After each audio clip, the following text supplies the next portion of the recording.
কলকাতার পর এবার বোলপুর, সেখানকার এক আবাসনে বিধ্বংসী অগ্নিকাণ্ডের ঘটনা। অবশেষে বোলপুরের বাদগোড়ায় অগ্নিকাণ্ডের ঘটনায় 48 ঘন্টা কেটে যাবার পর শেষমেশ 4 সদস্যের ফরেনসিক প্রতিনিধি দল এসে পৌঁছলো। 1 ঘন্টারও বেশি সময় ধরে চলল নমুনা সংগ্রহের কাজ। এরপর পুড়ে যাওয়া বিভিন্ন অংশ, ইলেকট্রিকের পোড়া তার সংগ্রহ করে বের হন ফরেনসিক দলের প্রতিনিধিরা। ঘটনার পর থেকে আতঙ্ক আবাসনের বাসিন্দাদের মধ্যে। দেখুন সেই ভিডিও।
সোমবার বোলপুরের শ্রীনিকেতন রোডের ওপর জনবহুল এলাকায় হঠাৎই একটা আবাসনে আগুন ধরে যায়। দ্বিতল থেকে আগুনের ধোঁয়া বের হতে দেখে স্থানীয় বাসিন্দারা দমকল বিভাগে খবর দেন। প্রথমে দমকলের একটা ইঞ্জিন আসে, পরে দেখা যায় আবাসনে বেশ কয়েকজন আটকে রয়েছে এবং তারপর দমকলের আরো 2টি ইঞ্জিন আসে।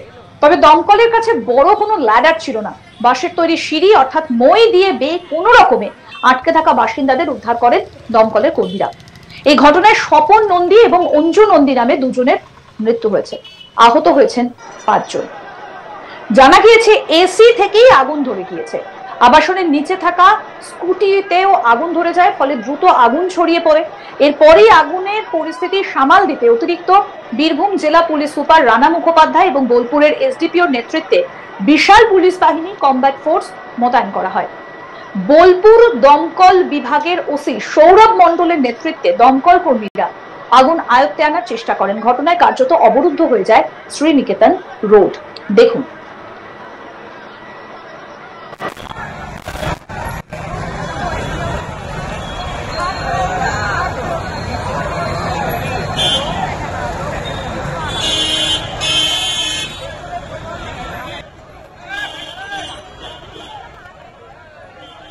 আবাসনে থাকা বিশ্বভারতীর এক পড়ুয়া জানান, আগুন ধরে যাওয়ায় তার ঘরে থাকা জিনিসপত্র আটকে পড়ে রয়েছে। ঘরে ঢুকতে না পারায় যথেষ্ট চিন্তিত সে। কি বলছেন বিশ্বভারতীর পড়ুয়া রোহিত মুখার্জি, শুনবো। তো ল্যাপটপ আর ট্যাবলেট এগুলো আটকে রয়েছে। এবার এখন পুলিশ বলছে আগে ফরেনসিক টিম নিজের কাজ করবে, তারপর আমাদেরকে ঢুকতে দেবে, তারপর যেগুলো ইম্পর্টেন্ট জিনিস রয়েছে সেগুলো নিয়ে বেরোতে দেবে। ঘটনা 24 ঘন্টা পরে এলো, কালকে দেখা যায়নি, না অসুবিধা তো হচ্ছে।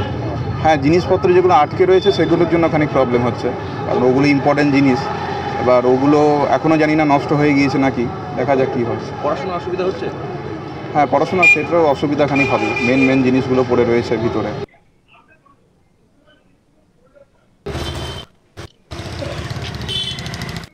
অতিরিক্ত জেলা পুলিশ সুপার রানা মুখোপাধ্যায় বলেন, খবর পেয়ে পুলিশ ও দমকল 60 জনকে উদ্ধার করে। তাদের মধ্যে 5 জন আশঙ্কাজনক অবস্থায় হাসপাতালে ভর্তি। শর্ট সার্কিট থেকে আগুন লেগেছে শোনা যাচ্ছে। গোটা বিষয়টা খতিয়ে দেখা হচ্ছে। আমাদের প্রতিনিধি শান্তনু কি প্রতিবেদন তুলে ধরেছেন, শুনবো।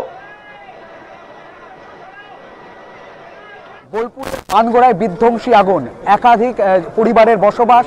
স্থানীয় সূত্রে জানা যাচ্ছে যে 2 মৃতের সংখ্যা এবং মৃতের সংখ্যাও কিন্তু বাড়তে পারে এমনটাই। এই মুহূর্তে যে বোলপুর শ্রীনিকেতন রোড, সেই রোডটি কিন্তু আটকে দেওয়া হয়েছে। দমকলের 3টি ইঞ্জিন এসে কিন্তু আগুন নিয়ন্ত্রণে নেয়। এমন কিন্তু আরো বিরল দৃশ্য দেখা যায়, যেখানে দেখা গিয়েছে যে বহুতল যে ফ্ল্যাটটি রয়েছে সেই ফ্ল্যাটে কিন্তু দমকলের কাছে ছিল না কোনো ল্যাডার, যেই ল্যাডারের জন্য কিন্তু তারা মই ব্যবহার করতে হয়েছে। এমনকি গ্রিল থাকার জন্য তাদেরকে গ্রিল কাটতে হয়। স্থানীয় যুবকরা আসে এবং সেই ময়ে বেয়ে উঠে যায়। যে এই মুহূর্তে সেই ফ্ল্যাটটি দেখানোর চেষ্টা করব। এই মুহূর্তে এই যে আবাসনটা রয়েছে সেই আবাসনের কিন্তু বিদ্যুৎ সংযোগ বিচ্ছিন্ন করে রাখা হয়েছে। রীতিমতো কিন্তু প্রশ্ন একটা উঠছে, যেখানে পুরসভা কিভাবে এই আবাসনের অনুমতি দিয়েছে। একই সঙ্গে কি বিষয়টি রয়েছে যে এই আবাসনের মধ্যে কিন্তু যে দমকল বা আগুন যে অগ্নি নির্বাপক যন্ত্র বা ফায়ার এক্সিট ডোর থাকা কথা, সেই ফায়ার এক্সিট ডোর কিন্তু ছিল না। বোলপুরের যে অতিরিক্ত পুলিশ সুপার রয়েছে তিনি কিন্তু এই বিষয়ে তিনি বলছেন যে এই মুহূর্তে আবাসনের বিদ্যুৎ সংযোগ বিচ্ছিন্ন করে রাখা হয়েছে। আগামী কাল কিন্তু ফরেনসিক টিম আসবে, কিভাবে কি কারণে আগুন লেগেছে, কোত্থেকে লেগেছে। এমনকি স্থানীয় সূত্রে আরও জানাচ্ছে যে এই আবাসনে কিন্তু 25টি পরিবারের বসবাস ছিল। এই মুহূর্তে স্থানীয়দের সূত্র মারফত খবর যে 2 জন কিন্তু মৃত্যু হয়েছে, আরও মৃতের সংখ্যা বাড়তে পারে, একাধিক কিন্তু আহত অবস্থায় রয়েছে।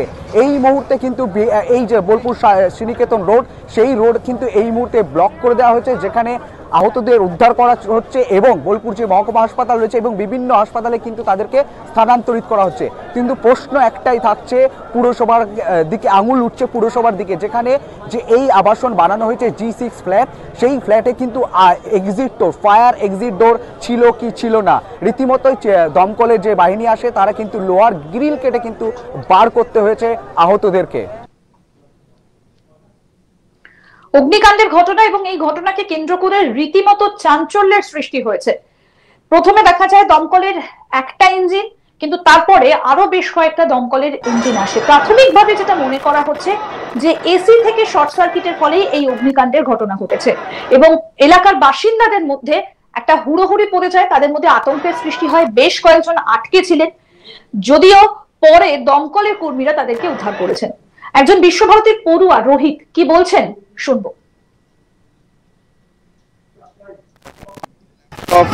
আর ট্যাবলেট এগুলো আটকে রয়েছে। এবার এখন পুলিশ বলছে আগে ফরেনসিক টিম নিজের কাজ করবে, তারপর আমাদেরকে ঢুকতে দেবে, তারপর যেগুলো ইম্পর্টেন্ট জিনিস রয়েছে সেগুলো নিয়ে বেরোতে কিন্তু দেবে। ঘটনা 24 ঘন্টা পরে এলো, কালকে দেখা যায়নি, না। অসুবিধা তো হচ্ছে। হ্যাঁ, জিনিসপত্র যেগুলো আটকে রয়েছে সেগুলোর জন্য খানিক প্রবলেম হচ্ছে, কারণ ওগুলো ইম্পর্টেন্ট জিনিস। এবার ওগুলো এখনও জানি না নষ্ট হয়ে গিয়েছে নাকি, দেখা যাক কী হয়। পড়াশোনার অসুবিধা হচ্ছে। হ্যাঁ, পড়াশোনার ক্ষেত্রেও অসুবিধা খানিক হবে, মেন জিনিসগুলো পড়ে রয়েছে ভিতরে। আমার তো ল্যাপটপ আর ট্যাবলেট এগুলো আটকে রয়েছে। এবার এখন পুলিশ বলছে আগে ফরেনসিক টিম নিজের কাজ করবে, তারপর আমাদেরকে ঢুকতে দেবে, তারপর যেগুলো ইম্পর্টেন্ট।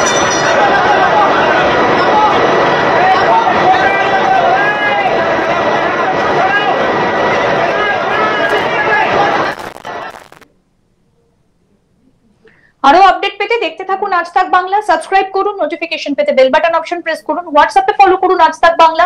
ভিডিওটা লাইক করুন, শেয়ার করুন, কমেন্ট করুন।